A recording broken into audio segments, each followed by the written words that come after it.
Russia unleashed a massive missile barrage on Thursday, targeting infrastructure across cities in Ukraine, as per Ukrainian officials. The missiles targeted Kharkiv in the north, to Odesa in the south, and Zhytomyr in the west.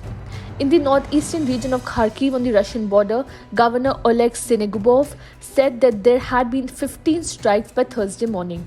Air raid sirens sounded across the country, including the capital Kyiv. The wave of attacks is the first of its kind in 3 weeks. Ukrainian officials said that at least 5 people had been killed in the wave of attacks, 4 of which were killed in the western Lviv region and 1 in the eastern Dnipropetrovsk region. Kyiv Mayor Vitaly Klitschko said 2 people were injured in the Syatushinsky district of the capital following the strikes. Officials added that 40% of the households were without heating as electricity infrastructure had been hit. The attacks were reported to have struck a wide arc of other targets. Explosions were also reported in the cities of Chernihiv, Dnipro, Lutsk and Rivne, as well as the western Lviv region. Moscow has been launching massive missile attacks against Ukrainian civilian infrastructure, in particular targeting energy infrastructure and often plunging whole cities into darkness since last October.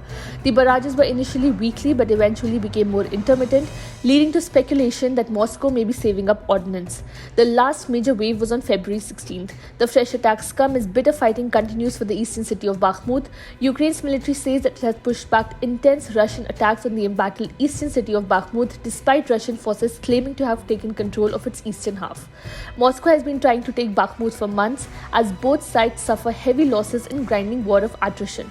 The enemy continued its attacks and has shown no sign of a let-up in storming the city of Bakhmut. The General Staff of the Ukrainian Armed Forces said, "Our defenders repelled attacks on Bakhmut and in surrounding communities. Between 20,000 and 30,000 Russian troops have been killed or wounded in the battle for the Ukrainian city of Bakhmut since it began last summer," Western officials said.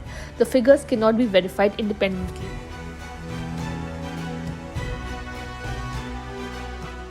Subscribe to Oneindia channel and never miss an update.